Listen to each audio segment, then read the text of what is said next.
come to me.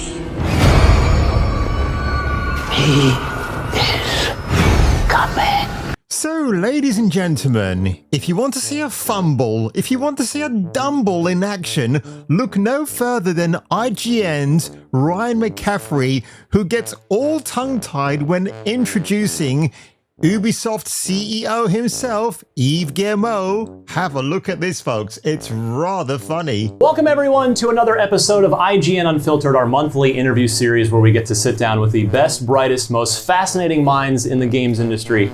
And the minds don't get much more fascinating or more important this day and age than Yves Guillemot, the president, the CEO, the co-founder, and chairman. Many titles. The cult founder. It is more like a cult at this stage, folks. And who would believe it, but it seems the Guillemot family are fighting to hold on to their legacy. Why? Well, this article from That Park Place breaks it down all very nicely. He's coming. Who is coming to you, my child? Are you coming? Kind of busy right now. Are you coming? And I'm coming for it, Ken. I'm coming for the fucking money, you piece of shit. I'm like getting the feeling of coming in the gym. I'm getting the feeling of coming at home. I'm getting the feeling. In the ass end of space, even aliens watch Jason King with Kung Fu Hot Dog. This is the greatest show I've seen in my life. Duke Nukem likes this guy.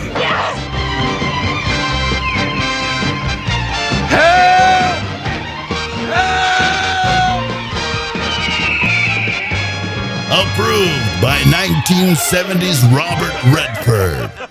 So, courtesy of That Park Place from M. Montanaro, a good journalist, by the way, Ubisoft buying out Stalling as Guillemot family fights to maintain control. A potential bite of French game The Developer, Ubisoft, the studio behind Assassin's Creed and its soon-to-be failing titles of Shadows and Hexe, has stalled as the Guillemot family fights to maintain control over that company. Ubisoft has been in a bad way of late, well, that's a bit of an understatement, right? With financial woes and lows and a series of failed games dogging the once powerful studio. The Guillemot family, who started Ubisoft in 1986, and what a great year, ladies and gentlemen, I shall tell you because I was a teenager at that time, have led their company down the rabbit hole to the path of ruin. Now they face an unenviable situation. The company needs to buy up stock and privatize if it has any hope of staving off a hostile takeover. And I think with Tencent in the bushes, waiting to pounce on Ubisoft like a helpless prey, I think that could actually happen. And we've all predicted it, folks. It will happen. It's just a matter of time. Maybe before the end of the year of 2024, we might get some news, folks. That's why it's seeking partners like Chinese company Tencent, which already owns 10% of Ubisoft. However, negotiations have reportedly hit a snag with the Guillemot family, fighting to maintain control of their studio following the buyout. One could instantly see the problem with such a move, as the Guillemots were the ones who led the company into the dire straits it finds itself in now. Because in other words, folks, if we have that less of a confident expectation with anything going forward with Ubisoft in the next couple of years, what's going to happen? Star Wars Outlaws, which Ubisoft falsely defended as being an absolute game changer and would see investors being rest assured that the game will be an absolute performative miracle of a monster out there. And we all know what happened to that game, folks, because I've covered it here so many times that my head is about to explode. But seriously, you know exactly they're lying out to their backsides when they talk about stuff like this. It's just, as the article states, it's just about maintaining their legacy, making sure they bow out with an absolute bang. Obviously, money has to do with it as well. I kind of remember the Batman movie from 2005, Begins, when Christian Bale comes back into his office and Rutger Hauer's at the board of directors. And it kind of feels a bit like this, actually. And I'm just wondering what will be the final outcome. So back to the article here, folks. Fox, I seem to remember firing you. You did. I got another job. Yours. Now, according to Reuters, Tencent wants more of a say in boardroom decisions within Ubisoft, including cash flow distribution. The Gimos have reportedly not accepted these terms, and the deal is in danger of falling through. Tencent is apparently happy with its 10% stake in the company, believing it to be acceptable for gaming business corporation. However, if Tencent walks away, Ubisoft will be vulnerable to minority investors banding together to wrestle control of the company away from the GMOs. So I would be curious to know who these other minority investors actually are. Industry expert and Superdata founded Joost van Drunen, however, believes Ubisoft will go private and start selling itself off piece by piece, which, if I remember, is what Marvel did. If you remember what Marvel did back at the end of 1999, I believe, when they started breaking up. I mean, Marvel Comics is a rather interesting chapter if you haven't looked back at it, because they had all these great comic book artists like Jim Lee, Wills Patachio, Eric Larson, and I'm thinking of Rob Liefeld, right? All those people. They have to remember, these artists, these men put the Marvel comic brand at the highest success rate they haven't experienced for a very long time. So much so that Marvel decided to shaft all these comic book artists they hired by not paying them enough.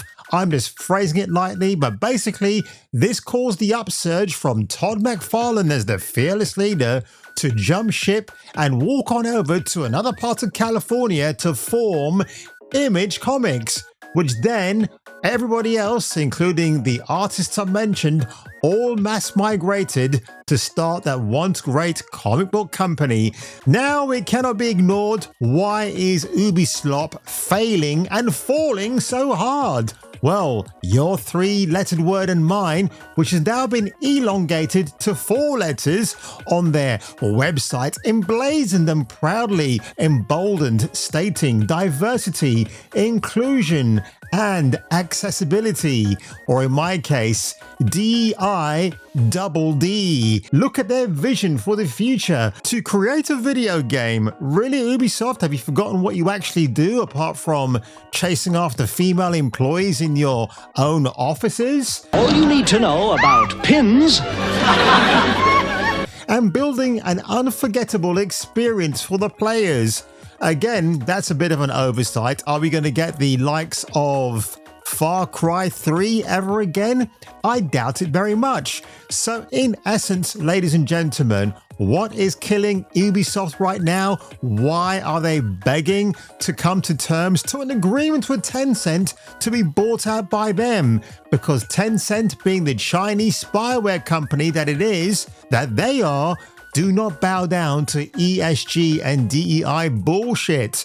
And I think Ubisoft have bitten off more than they can chew, because maybe too many meetings with DEI and bridge consultants has brainwashed them to the point of no return.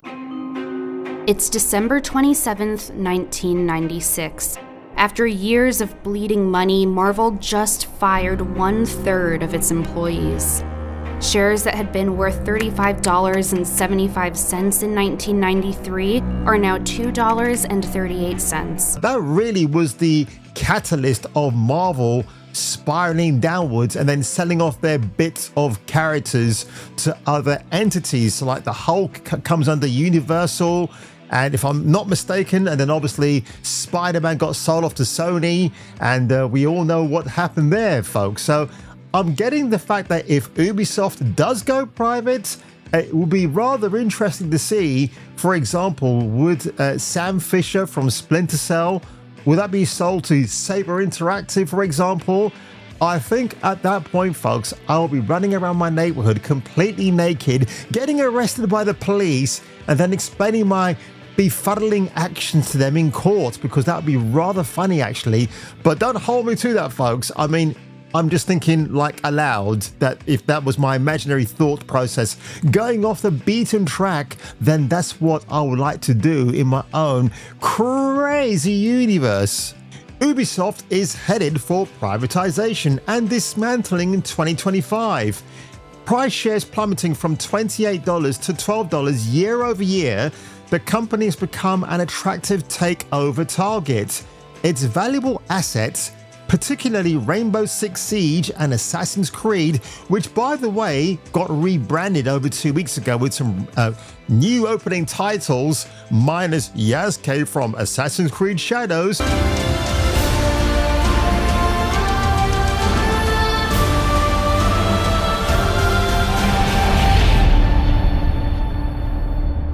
Could be worth more separately than together, which I agree there would be.